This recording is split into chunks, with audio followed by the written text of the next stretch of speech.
To prepare the horn capsule for gluing, first shorten the bearing surface.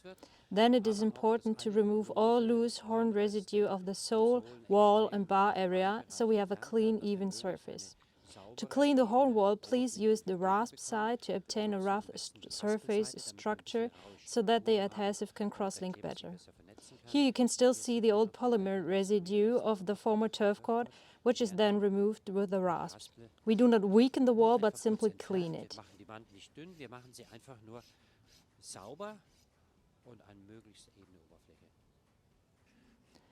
When using turfcord, you can shorten the toe more thoroughly as we have an elastic product. Therefore, it doesn't generate any pressure on the sole body.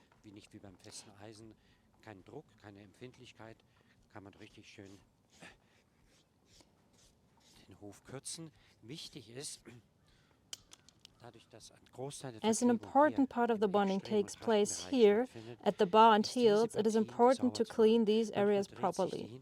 If the heels turn inwards, they have to be opened and the bars have to be even to the sole so that this area provides a flat surface to the rear.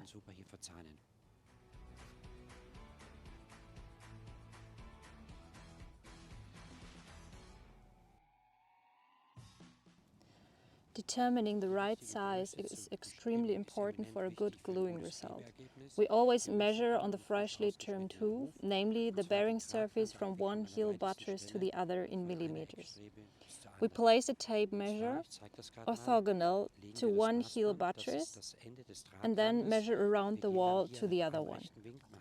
If you place the tape measure back here and measure this negative angle of the heel wall too, the measurement would easily be 5 millimeters longer on each side, what would be already another turfcord size and too big for the hoof.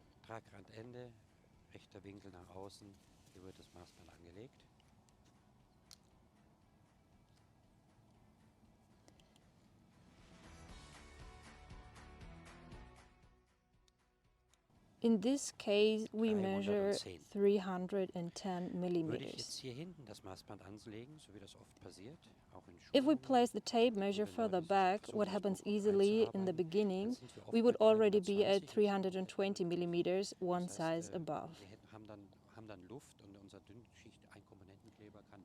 In this case, we would create a cavity that cannot be glued. As this hoof is round-shaped, we choose the front size 310. F stands for front and is a round shape. We also got an elongated shape for the rear.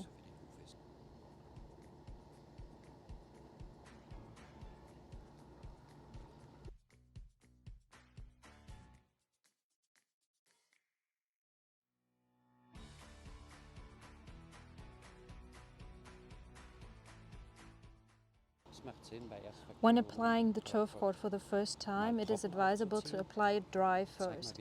I'll show you what's the best way of doing it also for gluing later. Grip the turfcord with your thumb in the area of the pedestal and the forefinger on the thread area. Don't grab it above, for you will buckle the wall inwards and therefore hinder yourself in putting the turfcord on.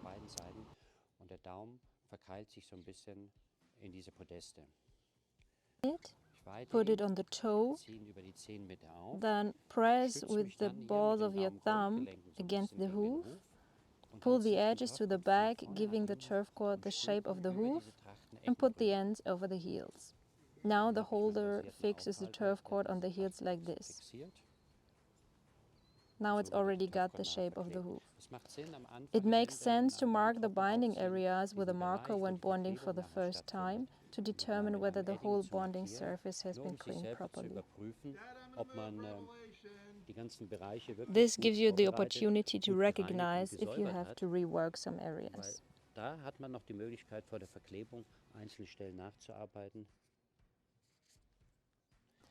In the rear area of the turfcord, we have pedestals that should exert pressure on the adhesive at the bar. These are designed for a medium hoof. This means that they have to be shortened slightly for flat hoofs. The height can be checked by exerting pressure on the pedestals during the test fitting and determining the contact with the heels and bars. In this case, the turfcord makes contact in the bars too early and the pedestal stays distinctly above the running surface. By shortening them by a few millimeters, we achieve an even pressure on the running surface and the pedestals.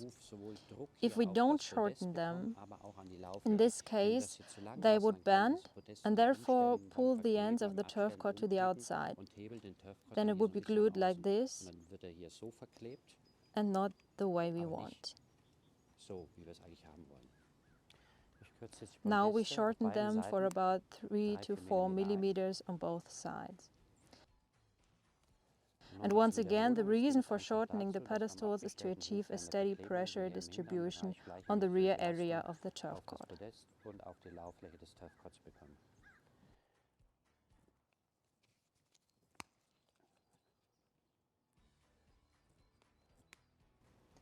The only further preparation is to clean the inside of the turfcord with an acetone-free brake cleaner to remove dust and any vulcanization residues.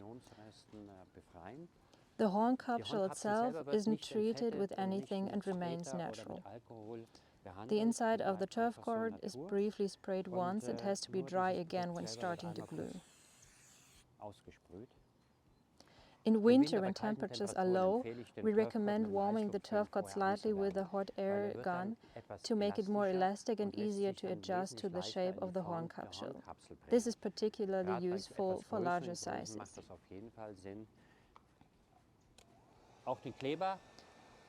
The adhesive is also preheated slightly in cold weather, so it is easier to spread and sets faster.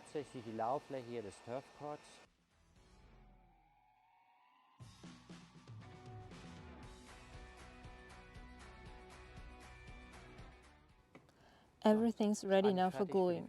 The horn capsule is prepared, the turfcord is cleaned and modified at the pedestals. We got the turfcord, adhesive, our special stretch foil, and a mat to lay underneath, because the binding takes place at the weighted limb. The mat compensates for the unevenness of the ground to achieve a perfect result. Einen ebenen Druck, einen gleichmäßigen Druck auf den Turfcord an die Hornkapsel und deswegen diese leichte Dämpfungsmatte. Now it is important to clean the bearing surface again with a rasp before gluing and to break the edges slightly. Weil hier kurz auf dem Erdboden gestanden hat, einmal noch mal kurz mit der Raspel drüber gehen, die Kante nur leicht brechen.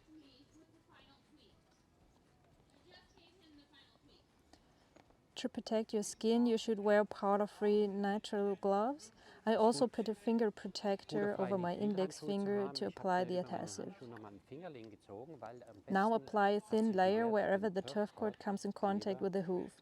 The wall and the bars are especially important.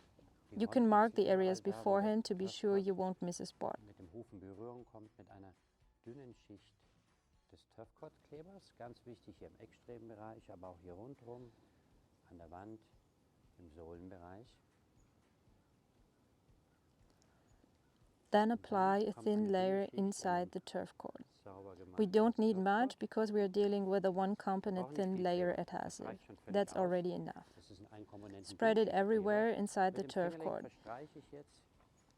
You notice when it glides everywhere that you have spread the adhesive evenly.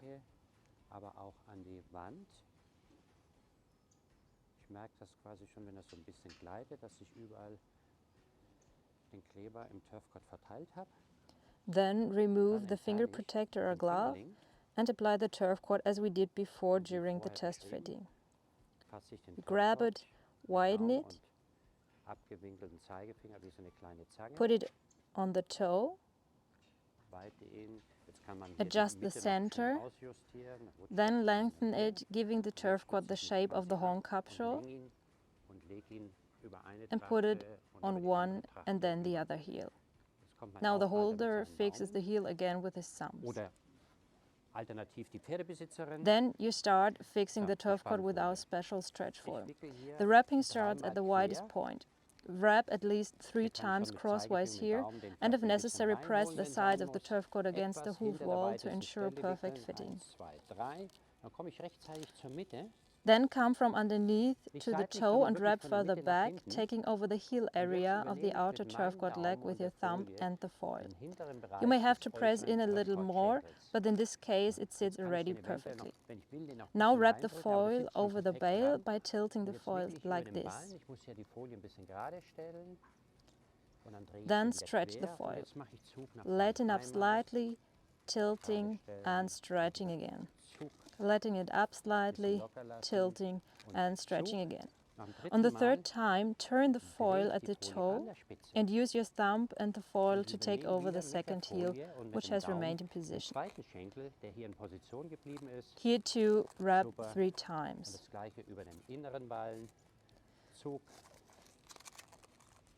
Einmal quer und wieder gerade stellen und Zug. Hoppla, alles gut. Und ein drittes Mal und dann gehe ich gleich hier. Then go straight to the wall. Our adhesive sets under pressure. The tread gets the pressure when the hoof stands on the ground. The wall gets the pressure from a tight wrap. So go over the bales here and then block the foil to exert maximum tension.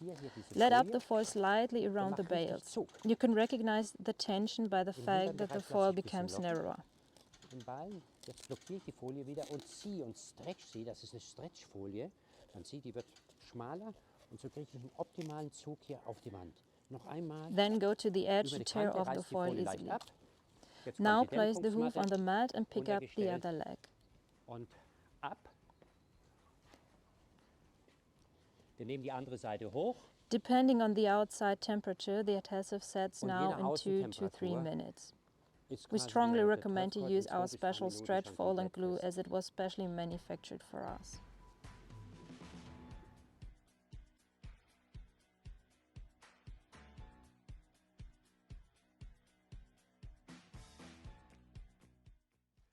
After removing the foil, the pedestals and press-on lip must be cut out. Müssen die Podeste und die überstehende Anpresslippe entfernt werden.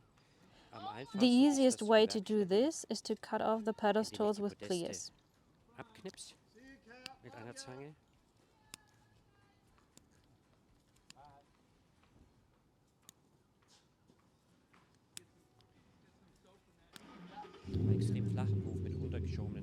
In the case of extremely flat heels, I often leave them in place until they are level with the running surface to provide a little more support. Here I have cut the pedestals completely, for he won't need it. Now I take the knife, stretch the elastomer a little bit and cut out the lip.